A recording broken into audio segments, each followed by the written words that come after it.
अध्याय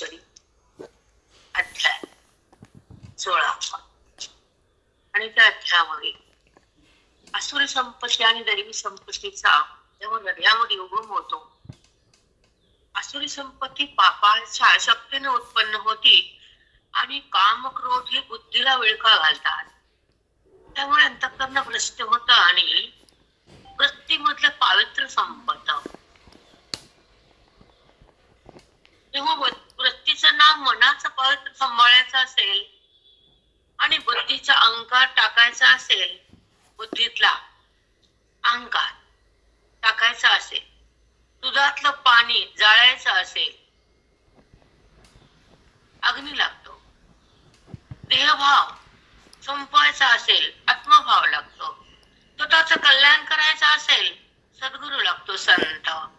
आणि स्वतःची ओळख ग्रंथ आणि परमात्म्याची प्रतीती, तेव्हा मोक्ष. जेव्हा त्या प्रतीती ईश्वराची येऊ लागते तर त्या अज्ञानाचा अंत लागतो. हे महान संताकडून कार्य होत, पण जवळ जाऊन पण संत कळत नाहीत. नातेवाईकाचं संताचं काही महत्वच वाटत नाही, बिलकुल नाही, बिलकुल नाही. नातेवाले लोक फक्त तोंडापुरतं असते, परंतु साधकाला संत कळतात. नात्याला स्वार्थ कळतो, व्यवहारात पैसा कळतो आणि अध्यात्मात भगवंत कळतो. पापामध्ये लोभ कळतो, पुण्यामध्ये स्वतःची ओळख कळते आणि शुद्ध आचरणामध्ये देहबुद्धी संपत्ती, दान धर्मामध्ये पवित्रता तयार होती, धर्म अनुष्ठानामध्ये शुद्धता तयार होती. निष्काम कर्मानुष्ठानाने अंतःकरणाचं मालिन्य जातो, मल पाप नावाचा दोष. ही वाणी का बोलती? कारण त्या स्थितीला बुद्धीला प्राप्त व्हायचे, आत्मस्थितीला. देहस्थितीला कंटाळलं अंतःकरण, तिथं सुख दुःखाचाच भोग असतो, त्याचं नाव संसार असतं. पण जिथं सुख दुःख संपतात त्याचं नाव परमार्थ असतं. जेव्हा वृत्ती ईश्वराशी मिलन करती तेव्हा मोक्ष नाव येतं. जेव्हा वृत्ती इतरत्र स्वार्थी बनती त्याला संसार नाव येतं. ती कुठेही फिरती व्यभिचार नाव येतं. आणि ती संताकडे जाती, पावित्र्य तयार होतं. ती स्वतःला पाहती, मोक्ष तयार होतो. तद्रूप होती, अनुभूती सतत राहती. परमात्म्याची अनुभूती सतत राहती. देहाची अनुभूती कोणाला होती? ही अध्यात्माची रीती. समजलं? हे विधीनं लक्ष्म्या चातुर्मास एवढे कष्ट पडतात ह्या विधीनं वागण्याचे. काल आठवण आली, कारण 3 दिवस जगात पृथ्वी उठवायची आणि हे भगवंताचं जसं रूप पाहायचं. स्पष्ट बोलता येत नाही, जपून बोलावं लागतं. घरातल्या मोठ्या माणसाला खूप सहन करावं लागतं, खूप जपावं लागतं मनाला. कारण घर बांधून ठेवायचं असतं, संसार निभवायचा असतो आणि जगतामध्ये दुःखाला पचवून सुख दाखवावं लागतं. हे तुमचा परिवार संसार आहे, त्याचं निवर्णन मला सांगायचं नाही, पण तुम्हाला कळावं म्हणून सांगते की संसार करताना काय काय गिळावं लागतं, परमार्थ करताना काय काय कळावं लागतं आणि मोक्ष प्राप्तीमध्ये काय काय जाळावं लागतं. त्याच्यामध्ये आयुष्याचं सगळं टिपल्या गेले की काय संसार आहे, काय परमार्थ आहे आणि काय नातं असतं. वेळ आल्यावर कळतं की कोण कसं बाजूला फेकल्या जातं. वेळेवर कळतं, टाइमवरच कळतं. जेव्हा स्वार्थ समोर येतो तिथं नातं, मोठं माणूस सगळं फेकल्या जातं.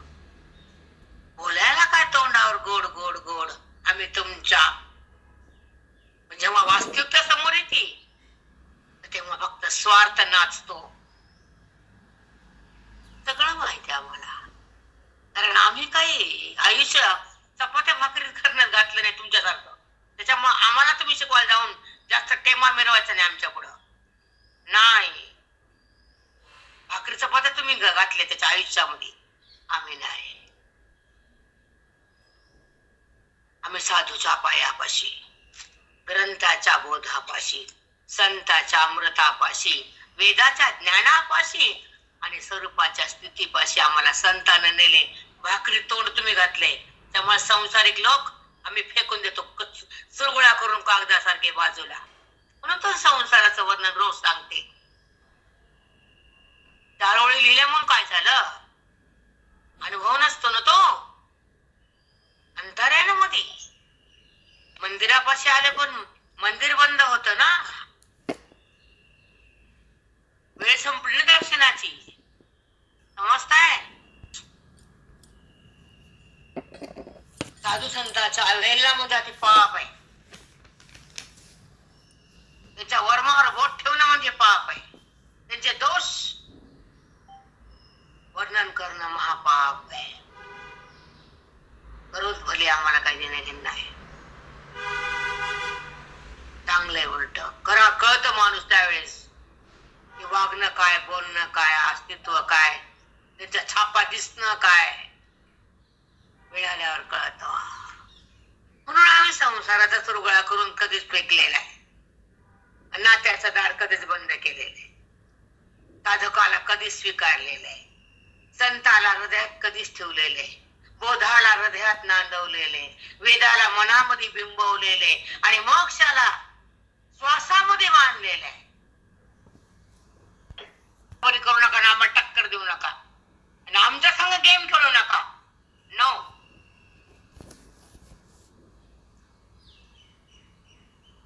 It is not correct, it is wrong.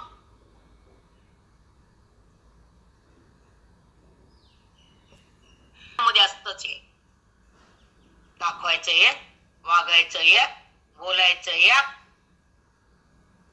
त्याच नाव तर नातं बेरंगी. रंग बदलणं त्याचं नाव नातं. एक रंग होणं त्याचं नाव परमार्थ आणि त्याला ओळखणं त्याचं नाव आयुष्याचं सार्थक कल्याण.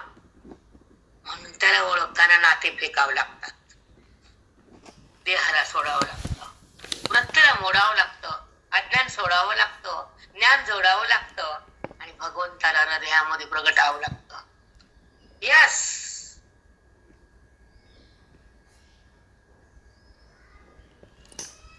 मध्ये दया, क्षमा, औदार्य तुझ्यामध्ये गुण आण म्हणून सांगितले भगवंतानं अर्जुनाशी.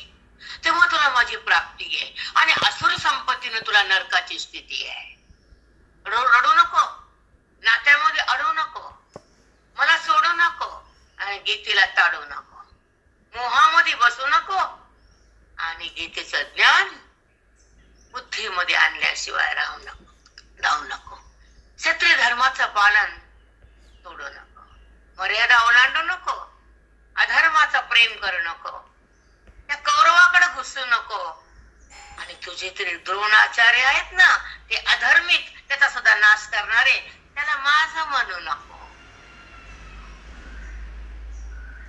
तुझे आजोबा आहेत ना, ते सुद्धा त्याच लेवलचे आहेत. म्हणून त्याला पण संपवणारे, जिथं जिथं अधर्म त्याला संपवणारे, त्याचं नाव गीता आहे. जिथं जिथं धर्म आहे त्याला मी सांभाळणारे, त्याचं नाव मोक्ष आहे. त्याला मन मी प्राप्त होणार आहे, त्या ज्ञानीवंताकडे मी जाणार आहे, त्याच्यासोबत मी एकरूप होणार आहे. कारण ते गीतेतल्या बोधात आहेत, शब्दात नाहीत. ते वेदात आहेत, देहात नाहीत. ते वृत्तीवर नाहीत, ते माझ्यात आहे. व्यवहारात ते रमत नाहीत, अव्यवहार आहेत. म्हणून गीतेचं ज्ञान ऐकताना अर्जुना सावध हो. माझे मामे चुलते बंधू सोयरे असं म्हणू नको. माझ्या देहाच्या संबंधानं होणारं नातं हे दुःखमय असतं आणि देहाचं बात करून होणारं नातं आत्ममय असतं. तेव्हा ते नातं परमार्थिक आणि स्वरूपाचं असतं.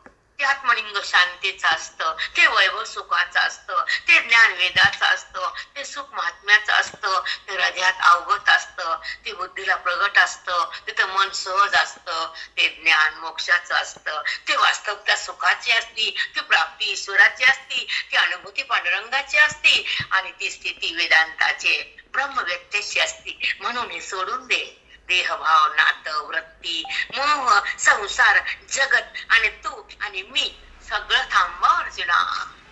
या अधर्माचे रस्ते, अधर्माच्या पायऱ्या, step by step, one by one ते बंद कर. संपत्ती असुरी संपत्ती, दया, क्षमा, शांती ती दैवी संपत्ती. त्या हृदयामध्ये दयाची उगम आहे, तिथं मोक्षाचा संगम आहे. जिथं क्षमा आहे हृदय पावन आहे. जिथे शांत आहे तिथं मोक्ष आहे.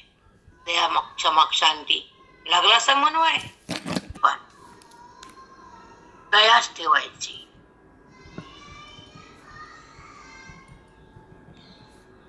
दया नाही म्हणून तर नाते मोडतात ना, क्षमा नाही म्हणून भांडण होतात ना, आणि शांती नाही म्हणून दुःख होत आहे ना. Is equal to fair real आहे कंडिशन. 3 वाक्य सांग प्रेरणा. आणि मी बोलले ती कुणाची आहे? देवी संपत्ती. आणि ज्याच्याकडे उत्पन्न होती तो माझ्याकडे प्राप्त होतो. ज्याला ह्याची प्राप्ती होती, जो आसुरी संपत्तीतून बाहेर येतो आणि ह्या संपत्तीत येतो, तर तो मला प्राप्त होतो. तर त्याचं वर्णन तू आता सांग. ओके बेटा? हो हो माऊली, हो.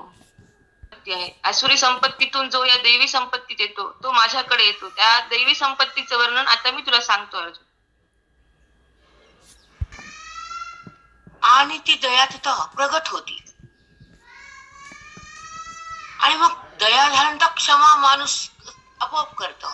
आणि क्षमा केल्यानंतर दुःख संपत आणि ते हृदय मोक्षाला पात्र बनत. मग तिथं मी प्रगट होतो. तिथे शांती म्हणजे शांतीचे लिंग. मग ओवी प्रेरणा आपल्याला शांतीचे लिंग, शांतीचे लिंग. आणि ती स्थान म्हणजे माझं, शांत म्हणजे मी आहे. म्हणून शांताकारं भुजगशयनं पद्मनाभं सुरेशं. विश्वाधारम, विश्व धारण करणारा मी. नागाच्या शय्येवर बसलो, ते माझं जे एक रूप आहे ते बदललंय. पण जेव्हा मी विश्वाधारण केलतो ते रूप जगाला कळत नाही. विश्वाधारम गगन सदृशम, गगनासारखा व्यापक आहे मी. विष्णू सहस्त्र म्हणणारे बायका आहे का? गगन सदृशम मेघवर्ण, माझं रूप जे आहे मेघासारखं निळ धारण केले चेहरा. मेघवर्ण लक्ष्मीकांतम, मी प्रगट झालो तो लक्ष्मीचा पती म्हणून. कारण तिच्या शिवाय मी प्रगट होत नाही. कारण ती मायेचे प्रतीक आहे. ती माझ्या सोबत आहे आणि मी बाजूला आहे. ती पायापाशी बसलेली आहे आणि मी शेषशयनावर निद्रा करतोय. मी झोपेत आहे. जेव्हा युद्ध होतं तेव्हा मला जागवलं जातं. तो भाग वेगळा आहे. ते आहे का स्त्री सुक्तामध्ये आहे. मी काय सांगायला बसत नाही ते सुक्त बिक्त.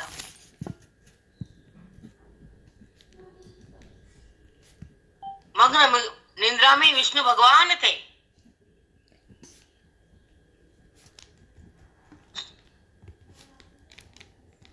समजला? कमळाच्या फुलातून, बेंबीच्या देठातून मोरी आलं, ब्रह्मदेवाच्या पोटातून देठ, त्याच्यात कमळ, त्याच्यात मी. पद्मनाभम काय बरोबर म्हणत्यात, सरळ सरळ चालत्यात आणि टर बोलत्यात. कळालं का ग प्रेरणा? दोनच शब्द आहे. ओम. मी ओंकार रूप आहे. मी निराकार निरामय आहे. मी अनोरणीमध्ये विराजमान आहे. म्हणून माझं स्वरूप पहिल्यांदा ओम विश्वम विष्णुर. मी ओम मधून विष्णू झालो. वषटकार.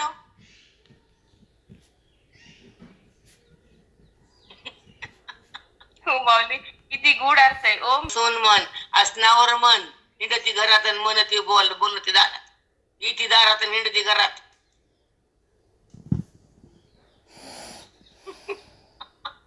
असंच असतं माऊली. विश्वम, मी विश्वात आहे. माझं रूप ओंकार आहे.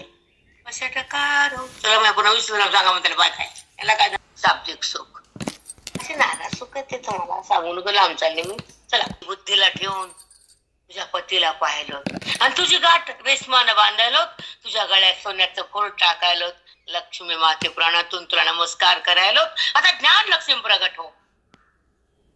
पाळले जातात 16, 21, 5 पदर पंचमहाभूताचे, 16 ते देवता वगैरे. मला वेळ नाही सांगायला आता. तुझ्या जेव्हा जगत प्रगट करताना तुझी शक्ती आहे आणि तुझ्याच सोबत आहे आणि तुझंच ते कार्य आहे, म्हणून तुझीच पूजा आहे. आणि तुला ओळखणं, तुझ्या पतीकडे जाणं आणि बुद्धीनं तुझ्या स्वरूपाकडे येणं. तुझा पती म्हणजे परब्रह्म आहे आणि तू म्हणजे परब्रह्म स्वरूपिणी आहेस. ही तुझी पूजा म्हणजे हे एक साधना आहे. तुझ्या पतीची प्राप्ती म्हणजे मोक्ष आहे. तुला गाठी बांधून तुझ्या गळ्यात सोन्याचं फूल बांधणं हे विधीचा कक्ष आहे. आणि तुझा पती हृदयात आहे हे अक्षय ज्ञानाचा डोळा.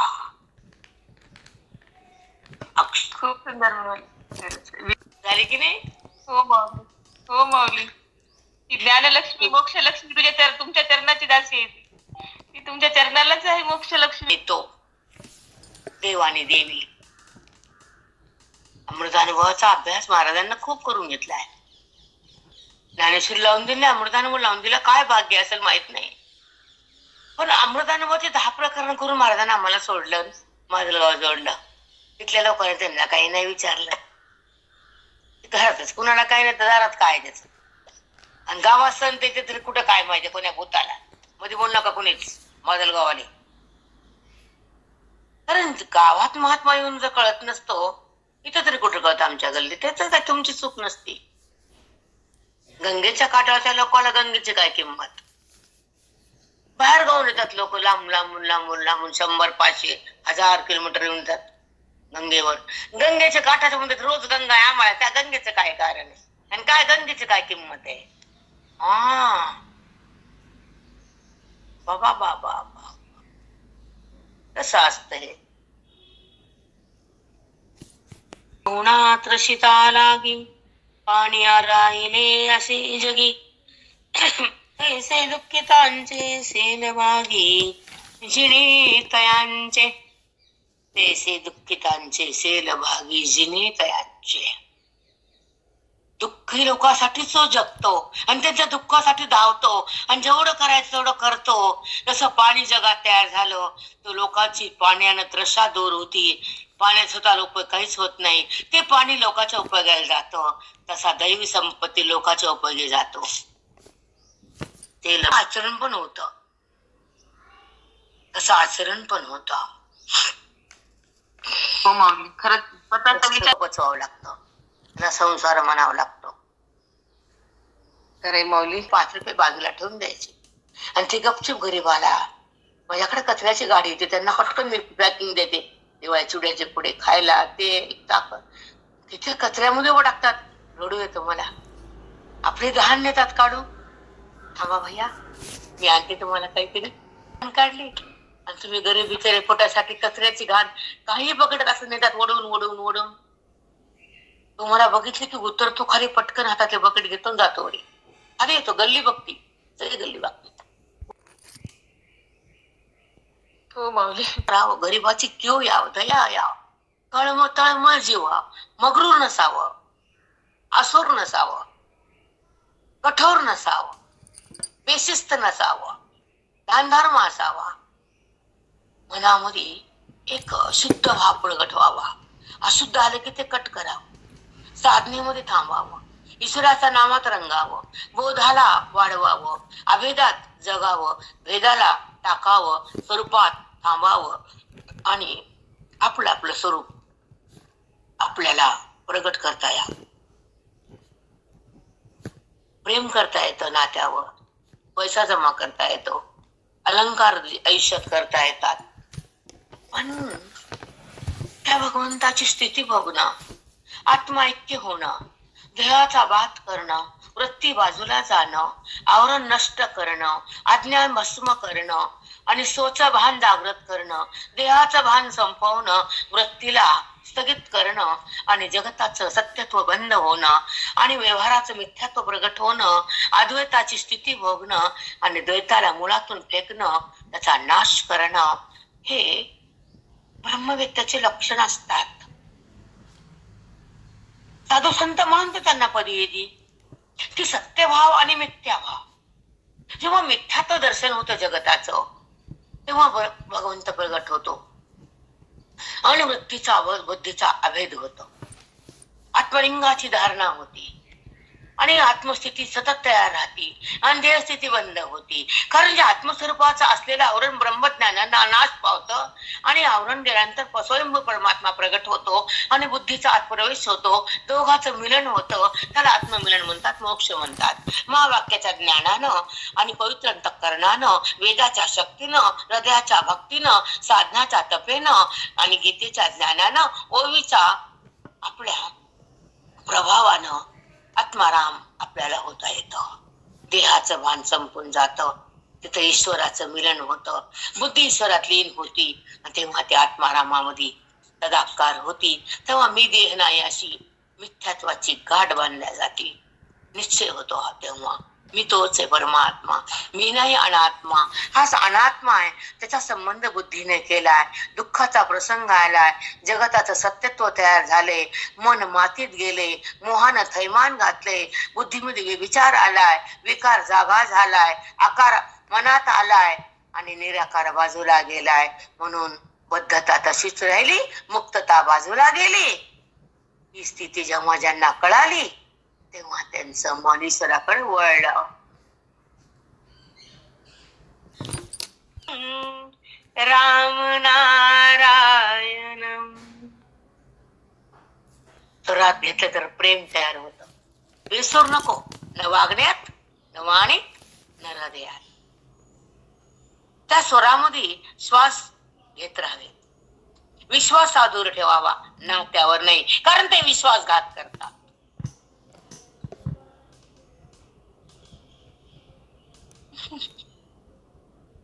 कळाला लागी पाणी आरे आले असे जगी की दुःखिताचे सेल भागी जिने जयाचे. दुःखासाठी जो जगतो तो दया क्षमा शांतीमध्ये परिपूर्ण बनतो. ऐका, तो पुरुष वीर राया, तो पुरुष वीर आहे. तो दुःखीसाठी जगतो, तो दयामध्ये असतो, तो दानधर्म करतो, लोकांच्या दुःखासाठी धावतो. त्याचं कामच हे आहे. दुसऱ्यांचं दुःख दूर करतो, धावून जातो, स्वतःच्या दुःखाला ठेसून काढतो. त्याचा मनावर बी घेत नाही, पण लोकांचं दुःख ठेवीत नाही. साष्टांग दंड सद्गुरु माऊली. वीर राया, अर्जुना तो वीर आहे. मूर्तिमंत जान दया, त्याच्यापाशी मूर्तिमंत दया असते.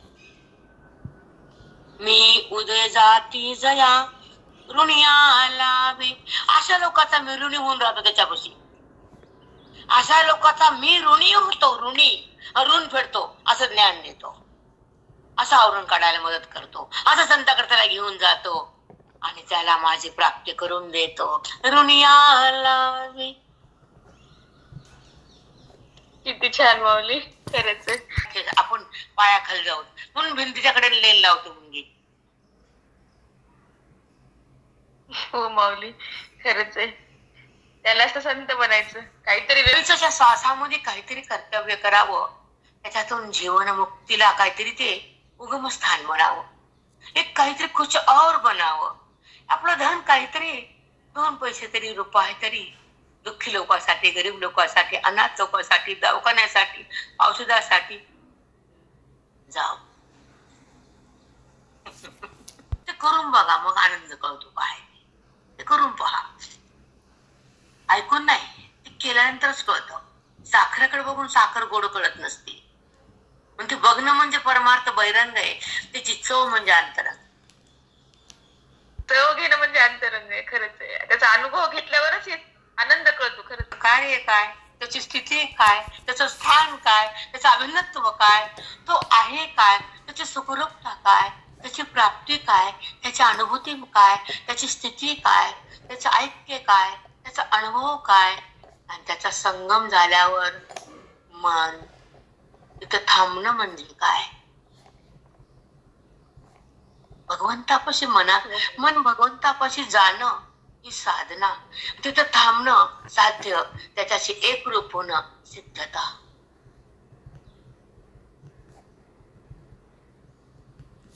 कोणचा अध्याय कोणच्या साधकाला सिद्ध करून टाकल म्हणून तल्लीन होऊन ऐकायचं, बेधुंद बनायचं, संसारातून बाहेर निघायचं, आत्मरंगात रंगायचं, गीतेला आपल्या हृदयात ठेवायचं आणि हे बाकीचं प्रेम जरा कमी करायचं. साधना ही ज्ञानाची ना म्हणून. आणि शेवटचं आत्मपद गाठायचंय, पांडुरंगाला भेटायचंय, अविट बनायचंय. विटायचं नाही आपल्याला, भाजी विटती. ब्रह्मस्वरूप कधी विटलेलं ऐकलं? माये परिभेटेना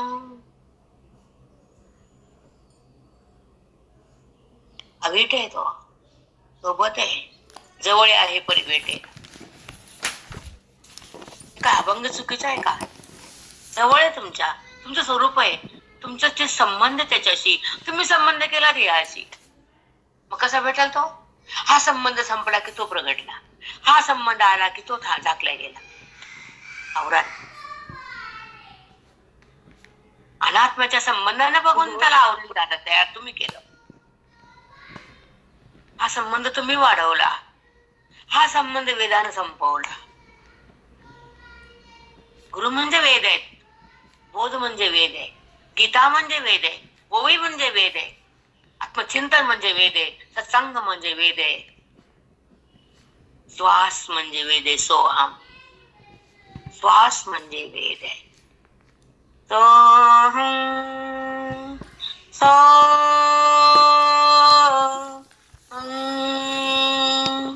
सोहम सोहम सोहम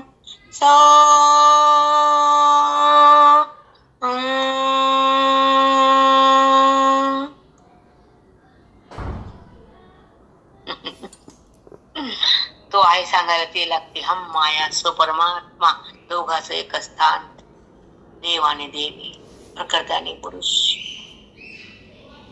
ब्रह्म आणि परब्रह्म स्वरूपीने. चला 5 वर्षांना पूजा झाली आज सकाळी ज्ञानलक्ष्मीची पूजा झाली की नाही बोला आपण. आता सूर्याशी जीवे आणि सूर्याला राजीवे. जेव्हा सूर्याची किरण त्या कमळाच्या कळवर पडतात तर कमळ असं फुलतं आणि त्याच्यामुळे मी उगवलो, त्याला मी स्पर्श करणार आहे त्या सूर्याला. त्याला तो खूप जीव, कमळ त्याच्यावर खूप जीवभाव टाकतो सूर्यावर. तरी ते सूर्याची किरण सूर्य त्या कमळाला शिवत नाही. सूर्यामुळे कळी उगवली आणि ते कमळ त्याला मनातून त्याला स्वीकारतो की त्याच्यामुळे मला फुलता आलं, माझे कळीचं फुल झालं. तर सूर्य नाही उगवला तर कमळ उगळत नाही, म्हणून ते कमळ त्याला खूप जीव लावतं. पण सूर्य त्या कमळाच्या फुलाला शिवत नाही. किरणाच्या स्पर्शानं ते फुल उगवतं, पण ते किरण सूर्याचीच असतात. पण त्या जिथून ज्याचा किरणाचा उगम आहे त्या सूर्याला, त्या फुलाला त्या सूर्याची खूप आवड तयार होती.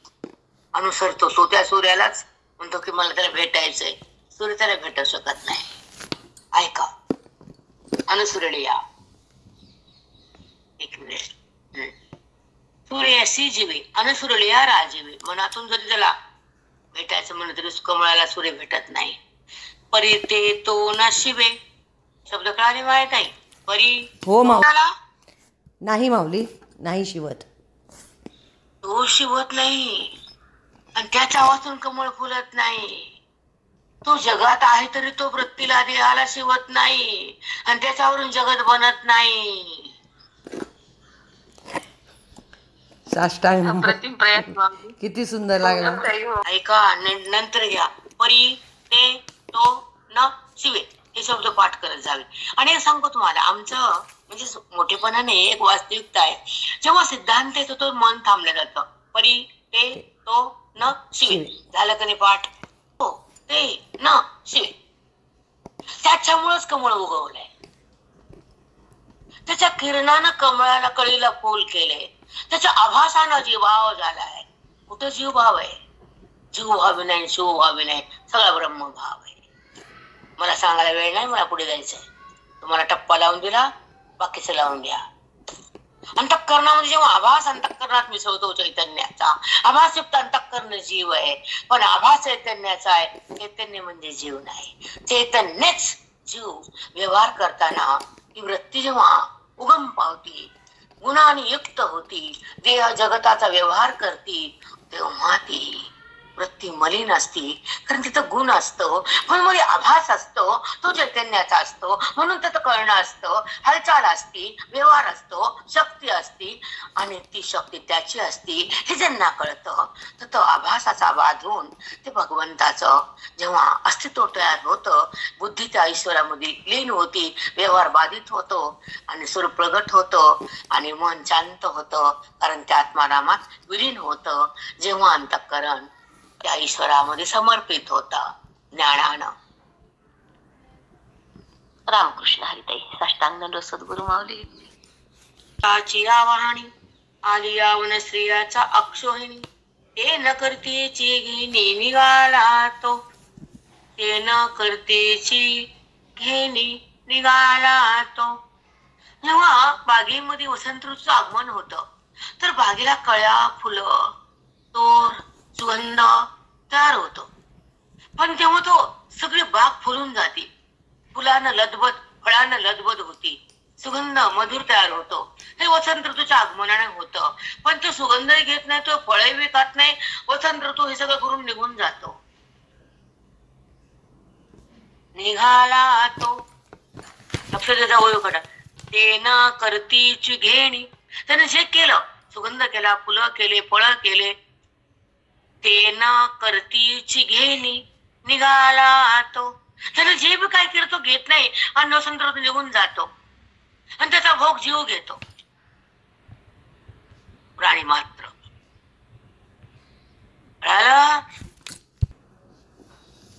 का वसंताची वाहणी आली यावन श्रेयाच्या क्षणी, ते न करतेची घेणी निघाला तो. हे असो महासिद्धीसी, आणि हे सोडून दे जगतातलं. पण जी महासिद्धी लक्ष्मी भगवंतापाशी आली तर भगवंत अडकत नाही, भक्ताकडे जाऊन जातो, पळू जातो, खाली येतो वैकुंठातून. बघा, परी हे असं महासिद्धीसी, हे राहू दे रे अर्जुना, हे संसारिक लोक सांगितलं तुला मी जगतातलं वसंत ऋतूचं पाण्याचं. पण तुला आता देव सांगतो, ऐक. हे असो महासिद्धीसी, लक्ष्मी आली या पाशी, परी महाविष्णू जैसी न गणेची ते. पण महाविष्णू त्या लक्ष्मीचे काय कदर करते, तिथे अडकून बसत नाही आणि भक्ताकडे जातो आणि ते काय करायला पाहतो, त्याच्या घरात धावून काम करतो आणि जे ज्ञानी आहे त्याच्या सोबत राहतो आणि जगाला ज्ञान देतो, बुद्धीतली गहाण काढतो, वेदाचं ज्ञान प्रकट करतो, अद्वैताची खून सांगतो, त्याच्यासोबत तो राहतो आणि जगताचा ज्ञान हिरावून घेतो. असा तो महान असतो, तो लक्ष्मीमध्ये गुंतत नाही. रामकृष्ण हरिताई. साष्टांग. ज्ञानाला जगाला स्वच्छ करतो, जगताचं अज्ञान त्या ज्ञानी लोकांसोबत राहून अज्ञान हिरावून घेतो, भक्तीचं फल देतो, निष्काम भक्तीचं. अनुभूती आपल्याला नाही असं नाही. हो माऊली. साचले त्याला हे बोलावंच लागतं, येऊ मी कशाला भिऊ, आता तर व्यावं, मी नाही व्यक्त. महासिद्धीसी लक्ष्मी आणि या पाशी, परी महाविष्णू जैसी न गणीची ते. तेशाही काचे का स्वर्गीचे, भोग पायिक झाली या इच्छेचे, परी भोगाविहीन रुचे म्हणा माझे. भोवे काय कौतुकी, जीवन होय विषाविराकी, अलुप्त दशा ठाऊकी जाणते हा. भगवंतापाशी महासिद्धी लक्ष्मी त्यात अडकत नाही. आणि तुला काय सांगू, ऐहिकीचे का स्वर्गीचे, जो साधक जो माझ्या प्राप्तीसाठी जगतो, श्वासातून मला बघतो, ज्ञानामध्ये तो झोपतो आणि मला प्राप्त करून तो शांत होतो, तर ऐहिक सुख परलिक सुख फेकून देतो आणि आत्मिक सुख भोगण्यासाठी ज्ञानाकडे येतो आणि तो माझ्यामध्ये रममान होतो, तो साधक महान असतो. भवे काय कौतुकी, अजून काय कौतुक सांगू, जीवे न हो विषाविलाकी, तो विषयाचा भोग भोगण्यासाठी कधी उत्सुक नसतो, तो भोगत नसतोच, त्याला माझ्या प्राप्तीची आस असते आणि माझी प्राप्ती करून जगाला पण तो माझं ज्ञान प्राप्त करून देतो. अजून त्याचं काय कौतुक सांगू मी तुला, जीवन होय अभिलाकी, अलुप्त तो दशा ठाऊकी जाणते हा. अलुप्त तो दशा ही अशी आहे, त्याचं वर्णन तुला मी सांगितलं, तू अलुप्त तसं बनतो आणि तशी स्थिती प्राप्त कर, म्हणून तुला बोध मनात स्थिर कर आणि तू माझी प्राप्ती कर, असं भगवंत कृष्ण परमात्मा अर्जुनाशी बोलतात, ज्ञानोबा जगाशी सांगतात आणि आमचं अंतःकरण त्या बोधात रमतं आणि महासिद्धी मोक्षाची लाभती आणि प्रत्येक जीव पूर्णतेला पोहोचतो आणि अज्ञानातून बाहेर येतो. अंतःकरण बाधित होतं, विकाराचं नातं जातं, आकार तिथं संपून जातो, निराकार प्रगट होतो आणि बुद्धीला ब्रह्मत्व पद प्राप्त होतं. तेव्हा आपलं कल्याण होतं, परमात्म्याचं सार्थक होतं आणि तिथं जन्म मरण थांबल्या जातं. पुंडलिक वरदान विठ्ठल गुरु ज्ञानदेव तुकाराम पंढरीनाथ भगवान की जय. ज्ञानेश्वर महाराज की जय. रघुनाथ महाराज की जय.